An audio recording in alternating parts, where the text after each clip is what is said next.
임신 7개월에 얼음강을 건너지 않으면 저와 제 아이는 총살당할 운명이었습니다.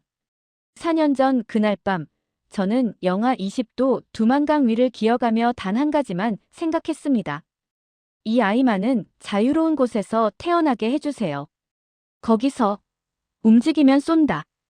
뒤에서 들려오는 북한 병사들의 고함 소리. 손전등 불빛이 제 등 뒤를 훑고 지나갔습니다. 저는 숨을 죽인 채 얼음 위에 엎드렸습니다. 영하 20도의 추위 속에서 뱃속 아이가 움직이는 게 느껴졌습니다. 조금만, 조금만 더. 중국 쪽 강변까지는 불과 50m. 하지만 그 50m가 생과 사를 가르는 거리였습니다. 이 이야기가 더 많은 분들께 전해질 수 있도록 구독과 좋아요 부탁드립니다. 지금부터 제가 왜 목숨을 걸고 그 얼음강을 건넜는지, 그 전에 무슨 일이 있었는지 모든 걸 말씀드리겠습니다. 제 이야기는 함경북도 청진에서 시작됩니다. 12살 때 평양예술학교 선생님들이 저희 학교에 왔습니다. 100명이 넘는 아이들 앞에서 춤을 춰보라고 했고, 저는 그날 선발됐습니다. 부모님은 울면서 기뻐하셨습니다. 우리 딸이 평양에 간다. 청진에서는 상상도 못할 영광이었습니다. 6년간의 혹독한 훈련 끝에 18살, 저는 만수대 예술단에 입단했습니다. 북한 최고의 무대였습니다. 매일 새벽 5시에 일어나 밤 10시까지 연습했지만 행복했습니다. 큰 공연에서 주역을 맡았고 관객들의 박수 소리가 귀에서 떠나지 않았습니다. 부모님께 보내는 돈도 늘었고 청진에 계신 부모님은 제 덕분에 동네에서 대접받으셨습니다. 20살 되던 해봄, 김일성 생일 축하 공연을 준비했습니다. 고위 간부들이 참석하는 특별 공연이었습니다. 리허설이 끝나고 대기실로 돌아가는 길이었습니다. 복도 끝에서 한 선배 무용수가 나오는 걸 봤습니다. 언니는 3년 선배였고 우리 단에서 가장 예쁘고 춤도 잘 췄습니다. 그런데 그날 언니의 얼굴은 창백했고 눈은 붉게 충혈되어 있었습니다. 언니, 괜찮으세요? 언니는 고개를 저으며 빠르게 지나갔습니다. 그 뒤로 언니를 본 적이 없습니다. 다음 날 단장이 우리를 모아놓고 말했습니다. 동무는 가정 사정으로 고향에 돌아갔다. 하지만 이상했습니다. 전날까지 리허설에 참여했던 사람이 갑자기 사라진다는 게. 다른 단원들에게 물어봤지만 모두 입을 다물었습니다. 2주 후 다른 선배가 조용히 제게 말했습니다. 너무 많이 묻지 마. 여기서는 모르는 게 약이야. 그때 처음으로 두려움을 느꼈습니다. 제가 서 있는 화려한 무대 뒤에 뭔가 어두운 것이 있다는 걸 어렴풋이 알았습니다. 하지만 입 밖에 낼 수 없었습니다. 부모님을, 제 미래를 생각하면 모른 척해야 했습니다. 공연은 성공적이었습니다. 박수 소리 속에서도 사라진 언니 생각이 떠나지 않았습니다. 하지만 전 계속 웃으며 춤췄습니다. 그게 살아남는 방법이라고 믿었으니까요. 그때는 몰랐습니다. 3개월 후 제게도 그 검은 승용차가 올 거라는 걸. 21살 여름 공연이 끝나고 대기실에 있는데 단장이 저를 불렀습니다. 은혜 동무, 잠깐 나와보게. 복도에 검은 승용차 2대가 서 있었고 양복 입은 남자 둘이 저를 기다리고 있었습니다. 심장이 멎는 것 같았습니다. 사라진 언니가 떠올랐습니다. 동무는 당과 수령님을 위해 특별한 임무를 맡게 되었네. 영광으로 알고 따라오게. 물어볼 수도 거절할 수도 없었습니다. 차에 탔습니다. 30분을 달려 평양 외곽의 큰 저택에 도착했습니다. 그곳에는 저처럼 20대 초반 여성들이 15명쯤 있었습니다. 모두 예술단이나 대학에서 선발된 사람들이었습니다. 한 여성이 울고 있었지만 아무도 위로하지 못했습니다. 일주일간 특별 교육이 시작됐습니다. 어떻게 말하고, 어떻게 웃고, 어떻게 수를 따라야 하는지. 고위 동무들의 피로를 풀어드리는 것이 임무다. 국가를 위한 헌신이다. 교육 담당자의 말이었습니다. 하지만 그 눈빛은 차갑기만 했습니다. 절대 밖에 말하면 안 된다. 가족도 예외 없다. 첫 연회는 악몽이었습니다. 화려한 드레스를 입고 큰 홀에 들어갔습니다. 60대 간부들이 술을 마시며 웃고 있었습니다. 저는 한 간부 옆에 앉으라는 지시를 받았습니다. 그는 제 손을 잡았고 저는 웃어야 했습니다. 배급도 제대로 받지 못하는 인민들 이야기를 들은 지 얼마 안 됐는데 이 자리에는 수입 과일과 고급 술이 넘쳐났습니다. 우리 은혜 동무 춤을 잘 춘다며 나중에 보여주게. 간부의 술 냄새가 역겨웠지만 고개를 숙이고 대답했습니다. 네, 감사합니다. 그날 밤 숙소로 돌아와 화장실에서 토했습니다. 거울 속 제 모습이 낯설었습니다. 화려한 메이크업 아래 텅 빈 눈동자. 이게 제가 꿈꾸던 삶이었을까요? 2개월이 지났습니다. 연회는 일주일에 2번씩 있었습니다. 어떤 날은 새벽까지 이어졌습니다. 부모님께 전화할 때마다 거짓말을 했습니다. 특별 공연팀에 선발됐어요. 더 좋은 대우 받고 있어요. 부모님은 기뻐하셨지만 제 목소리가 떨리는 걸 눈치채셨을까요? 그러던 어느 날 한 남자가 제 눈에 들어왔습니다. 연회장 밖에서 경비를 서는 호위군관이었습니다. 그는 다른 군인들과 달랐습니다. 제가 홀에서 나올 때마다 걱정스러운 눈빛으로 저를 바라봤습니다. 그 눈빛에는 동정이 있었습니다. 그게 제 몰락의 시작이었습니다. 3개월째 되던 날 가장 큰 연회가 열렸습니다. 중앙당 간부들의 모임이었습니다. 그날 밤 저는 테이블에서 그들의 대화를 들었습니다. 강원도 수해지요? 걱정 마. 우리 창고는 가득 차 있어. 웃음소리가 이어졌습니다. TV에서는 인민들이 수해로 고통받는다고 했는데 이들은 수입 스테이크를 먹으며 웃고 있었습니다. 한 간부가 제 허리를 감쪽 제 귀에 속삭였습니다. 은혜 동무는 참 예쁘네. 특별히 챙겨줄 테니 잘하게. 저는 웃어야 했습니다. 화장실로 도망쳐 나왔을 때 그 호위군관이 복도에 서 있었습니다. 괜찮습니까? 처음으로 누군가 제게 물었습니다. 저는 대답 대신 눈물이 났습니다. 그는 주변을 살피더니 작은 종이를 제 손에 쥐어줬습니다. 힘내십시오. 그게 전부였지만 처음으로 누군가 저를 사람처럼 대해준다고 느꼈습니다. 일주일 후 또 다른 연회.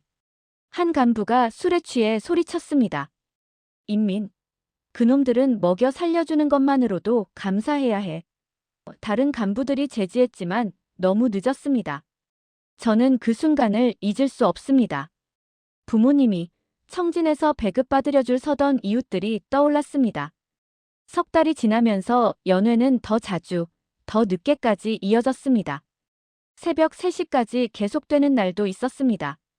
어떤 여성은 쓰러졌고 다음 날 다른 사람으로 교체됐습니다. 우리는 소모품이었습니다. 아무도 우리를 사람으로 보지 않았습니다. 그 군관과는 가끔 복도에서 마주쳤습니다. 그는 이름이 준혁이었습니다. 27살 함경남도 출신. 짧은 대화였지만 그 순간만큼은 제가 은혜라는 사람으로 존재했습니다. 그는 말했습니다. 이건 잘못됐어요. 당신은 무용수였잖아요. 처음으로 누군가 제 과거를 기억해줬습니다. 하지만 우리 둘 다 알았습니다. 이 안에서는 탈출구가 없다는 걸. 6개월이 지났고 저는 제 영혼이 조금씩 죽어가는 걸 느꼈습니다. 준혁과의 만남은 점점 잦아졌습니다. 연회가 끝나고 새벽에 숙소로 돌아가는 길, 그는 항상 복도 끝에서 기다렸습니다. 오늘도 고생했습니다. 단 한마디였지만 제게는 유일한 위로였습니다. 어느 날 밤, 저는 처음으로 그에게 물었습니다. 왜 저한테 이러세요? 그는 잠시 망설이다 대답했습니다. 제 여동생이 당신 나이였어요. 과로로 죽었습니다. 2달 후, 우리는 사랑에 빠졌습니다. 말도 안 되는 일이었습니다. 기쁨조와 호위군관. 들키면 둘 다 죽습니다. 하지만 그 지옥 같은 곳에서 준혁은 제가 숨 쉴 수 있는 유일한 공간이었습니다. 한 달에 한 번, 경비가 바뀌는 새벽 2시에 짧게 만났습니다. 10분, 때로는 5분. 언젠가 여기서 나가자. 그는 제 손을 꼭 잡으며 말했습니다. 임신을 알게 된 건 23살 생일 직후였습니다. 생리가 2달째 없었습니다. 몰래 구한 임신 테스트기에 2줄이 떴을 때 세상이 무너지는 것 같았습니다. 화려한 드레스를 입은 채로 화장실 바닥에 주저앉아 울었습니다. 이건 사형 선고였습니다. 기쁨조가 임신하면 어떻게 되는지 다들 알았습니다. 아이와 함께 사라지는 겁니다. 3일 후 준혁에게 말했습니다. 그의 얼굴이 하얗게 질렸습니다. 은혜야. 그는 제 배를 조심스럽게 감싸 안았습니다. 미안해. 내가 지켜줄게. 하지만 우리 둘 다 알았습니다. 여기서는 아무것도 지킬 수 없다는 걸. 일주일이 지났습니다. 배는 아직 티가 안 났지만 시간 문제였습니다. 연회에서 술을 거부할 수도 없었습니다. 마실 척하고 뱉어냈습니다. 드레스가 조여올 때마다 공포가 밀려왔습니다.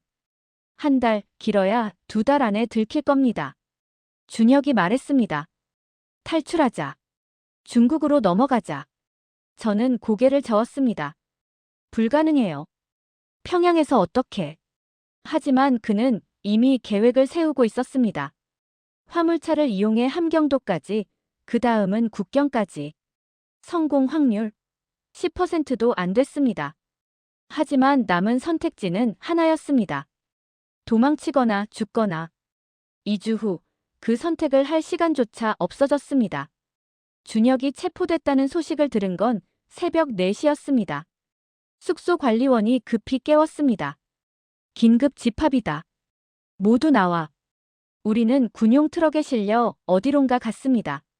30분 후 도착한 곳은 공개 처형장이었습니다. 준혁이 기둥에 묶여 있었습니다. 얼굴은 피투성이었고 군복은 찢겨 있었습니다. 옆에 보위부 요원이 확성기로 외쳤습니다. 반역자 리준혁. 탈출을 시도하고 기쁨조 여성을 유혹한 죄. 저는 비명을 삼켰습니다. 손으로 입을 막고 서 있었습니다. 뱃속 아이가 움직였습니다. 준혁이 고개를 들었습니다. 군중 속에서 저를 찾았습니다. 그의 눈이 제 배를 향했습니다. 그리고 입모양으로 말했습니다. 살아. 총성이 울렸습니다. 준혁이 쓰러졌습니다. 저는 비틀거렸지만 쓰러질 수 없었습니다. 들키면 안 됐습니다. 그날 밤 저는 결심했습니다. 죽더라도 여기서 죽을 순 없다고. 준혁이 세워둔 계획을 기억해냈습니다. 화물차 기사 한 명이 그의 동료였습니다. 이틀 후 새벽 그 기사는 평양을 떠나 함경북도로 간다고 했습니다. 48시간. 그게 제게 남은 시간이었습니다. 저는 몰래 숙소를 빠져나갔습니다. 준혁이 적어둔 주소를 찾아갔습니다. 낡은 아파트 1층. 40대 남자가 문을 열었습니다. 준혁이가 보냈습니까? 저는 고개를 끄덕였습니다. 그는 한숨을 쉬었습니다. 들었습니다. 그 친구. 모레 새벽 3시 뒷골목으로 나오십시오. 이틀 동안 저는 연회에 나갔습니다. 평소처럼 웃고 술을 따랐습니다. 손은 떨렸지만 아무도 눈치채지 못했습니다. 마지막 밤 한 간부가 말했습니다. 은혜 동무, 요즘 얼굴이 좋은데? 저는 웃으며 대답했습니다. 감사합니다. 그게 그들에게 한 마지막 말이었습니다. 새벽 2시 50분. 저는 작은 가방 하나만 들고 숙소를 나왔습니다. 경비원은 화장실 간다고 했습니다. 뒷문으로 나가자 화물차가 기다리고 있었습니다. 빨리 타십시오. 저는 짐칸 뒤에 숨었습니다. 차가 출발했습니다. 평양을 벗어나는 순간 눈물이 났습니다. 준혁, 미안해. 당신 목까지 살게요. 화물차로 15시간을 달려 함경북도 국경마을에 도착했습니다. 기사가 말했습니다. 여기서 내리십시오. 저 집으로 가세요. 낡은 농가였습니다. 50대 여자가 문을 열었습니다. 임신했다고 들었는데 몇 개월이요? 7개월입니다. 그녀의 얼굴이 굳었습니다. 미쳤군요. 이 몸으로 강을 건너겠다고. 선택지가 없었습니다. 그녀는 중국 브로커와 연결해줬습니다. 오늘 밤 자정. 강이 얼어있지만 군인들 순찰이 있어요. 2시간 안에 건너야 합니다.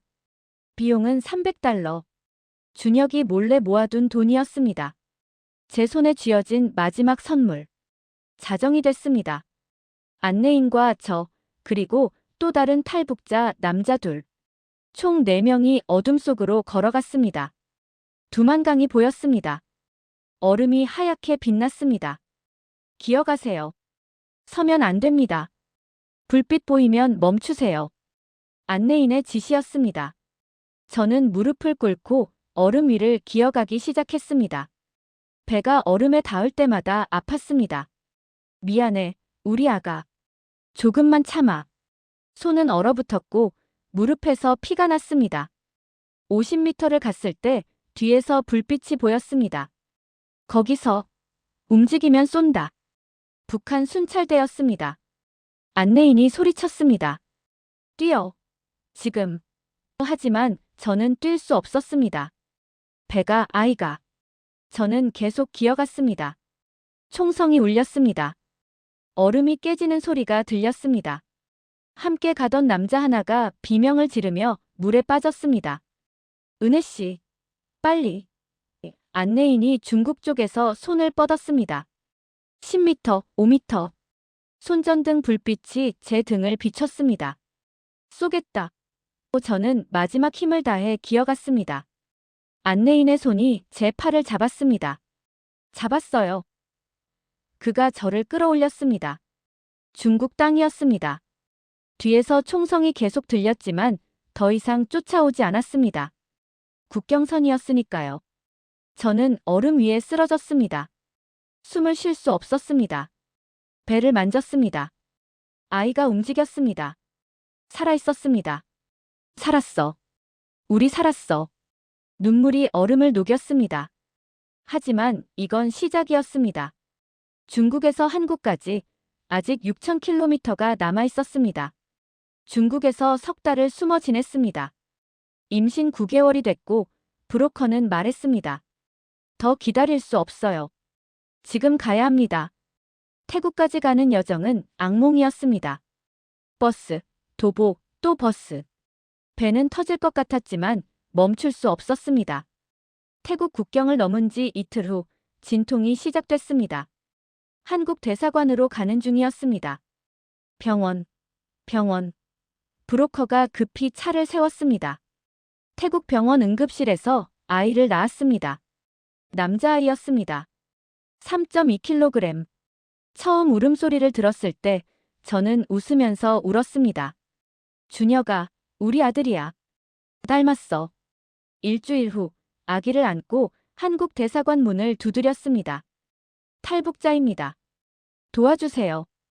영사님이 나왔습니다. 안전합니다. 이제 괜찮습니다.